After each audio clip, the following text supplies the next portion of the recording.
Marie-Ève Lamonde, les grands titres de l'actualité de ce mardi 18 avril. Je n'ai pas commencé par le bon bout, là.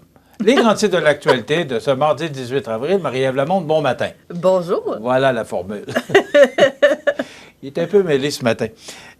Marie-Ève, d'abord dans l'actualité, écoute, pour les gens de l'île aux Grues, de savoir que le traversier reprend ses activités, j'ose imaginer que ça doit être un grand bonheur parce que pendant plusieurs mois, ils doivent voyager par avion, par Air Montmagny. Alors, de savoir que là, ils peuvent prendre leur véhicule et pouvoir profiter du traversier, bien, ça doit toujours être un grand événement. Et j'ai une pensée bien particulière aux agriculteurs aussi, là, qui peuvent faire leur commerce, qui peuvent venir chercher des denrées eux autres mêmes pour leurs animaux. Là, j'imagine que c'est un bon moment, ça aussi. Là, je ne sais pas, cette année, normalement, il y a un bateau qui se rend dans la période hivernale là, pour aller ravitailler là, en denrées de toutes sortes là, pour les résidents, puis aussi pour les animaux. Là. Je sais que du foin ou Mais là, cette année, on n'a pas entendu parler. Je ne sais pas si ça s'est fait. Ce serait peut-être bon de savoir s'il y a eu ce ravitaillement-là. Parce que, écoute, pendant...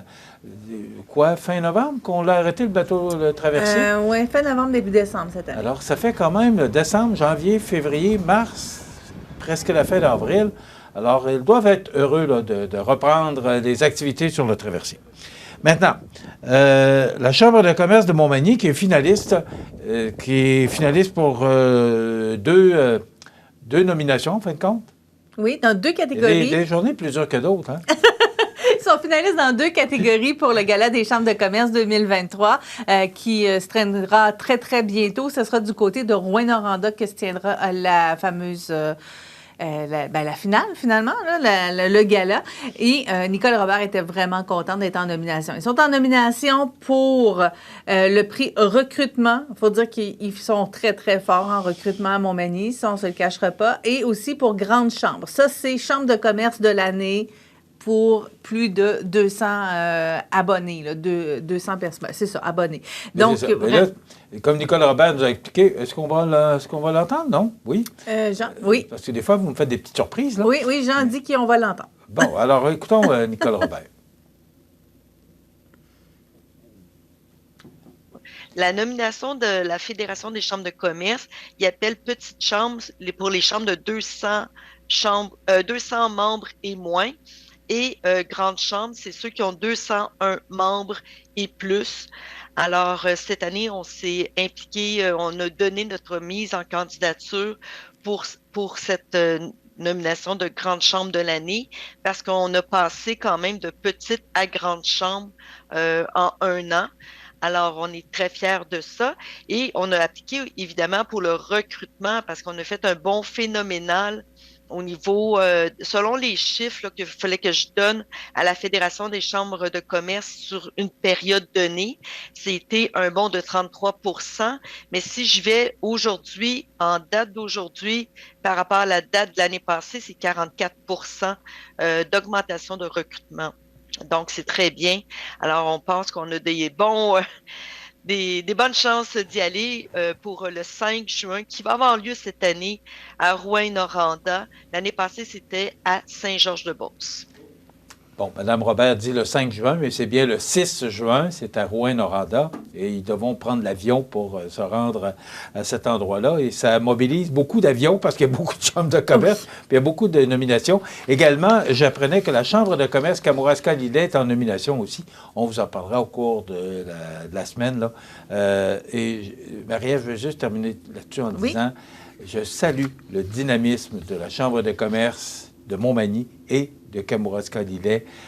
Ces 2 chambres-là sont extrêmement dynamiques et ça reflète bien aussi le dynamisme qu'elles ont parce que, quand on est en nomination, parce qu'on a de quoi à être fier d'un événement ou d'un positionnement, et c'est le cas actuellement de nos 2 chambres de commerce locales. Maintenant, vous avez présenté, Mme Lamonde, des visites d'églises virtuelles dans Bellechasse. Donc, oui. C'est maintenant une façon de faire pour visiter nos belles églises. Absolument. C'est la MRC de Bellechasse qui a organisé ça, qui a préparé tout ça. Donc, ils ont pris un photographe qui est allé prendre des photos de toutes les églises et les chapelles dans Bellechasse, qui a monté ça pour faire les fameuses visites 360. Et là, ça permet de voir en date d'aujourd'hui ces églises-là. Et c'est important de dire que c'est en date d'aujourd'hui parce qu'on le sait, le patrimoine a tendance à changer. Et c'est des pièces, des bâtiments qui sont en mutation.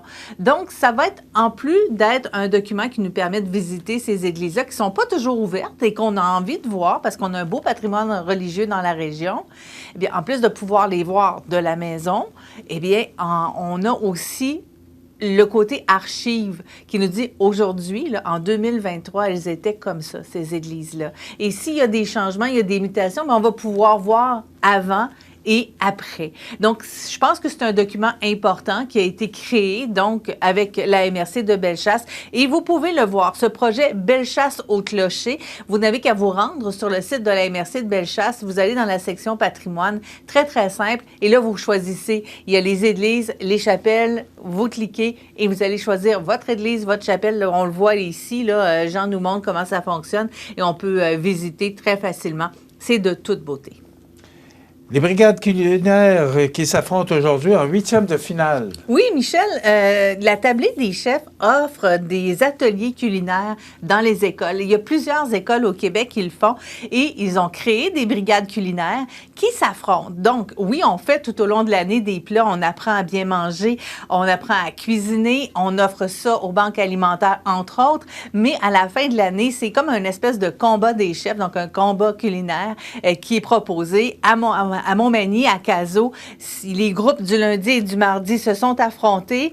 Et là, aujourd'hui, ils se déplacent du côté de l'école Bon Pasteur pour la 8e de finale. Après la 8e de finale, il y aura un quart de finale et une demi-finale et une grande finale. Il y a quelques années, la grande finale était animée par Ricardo Larrivée. On verra cette année qui l'animera. C'est peut-être encore Ricardo. Je n'ai pas réussi à trouver l'information. Mais je trouve ça vraiment intéressant que, étant donné le regain d'intérêt du côté des cuisines, des émissions de cuisine et tout ça, qu'on permette à des jeunes déjà de peut-être de se découvrir une passion, peut-être découvrir seulement des habiletés qui sont nécessaires parce que, ben, ils vont prendre de l'âge, ces jeunes-là, ils vont avoir à se nourrir comme tout le monde. Donc, voilà, un beau projet et, ben, on souhaite bonne chance aux brigades de Bon Pasteur et de Montmagny. On avait diffusé dans le temps à la Marmite d'Or une compétition. Je ne me souviens pas si c'était ce genre de compétition, mais au début de CMA TV, on avait diffusé une compétition culinaire. Vraiment, c'était très intéressant. Marie-Ève, il reste peu de temps. Je veux saluer les gens d'Olimel qui se sont levés hier, puis qui ont mis excusez-moi l'anglicisme, mais la switch on, là, oui, pour faire des démarches, pour peut-être acheter Olimel à Vallée-Jonction. À vrai dire, c'est les producteurs de porc qui se sont levés et qui ont dit « Hey, on veut que l'usine reste, là. On veut que quelqu'un rachète ça. » Et c'est le milieu là, qui s'est concerté. Justement, les chambres de commerce et tout qui ont dit « OK, y a-t-il quelqu'un qui serait intéressé? Comment on pourrait faire? » Parce que les producteurs de porc, eux, ont peur. Ils veulent garder leur production. Ils veulent que ça continue à fonctionner. Et c'est quand même, on vous le disait, plus de 990 emplois qui sont touchés. Un peu différent, mais ça me fait penser un peu au projet de Mano Médical quand l'entreprise avait fermé ses portes, l'autre entreprise dont j'oublie le nom, là, mais quand même, Mano Médical, ça représente un peu le même projet et regardez le succès aujourd'hui. Demain, on reçoit l'auteur Thérèse Boucher et il y aura bien sûr la chronique culturelle, c'est ce qu'on vous propose pour demain. Je vous souhaite de passer une excellente journée. Merci Marie-Ève, à demain.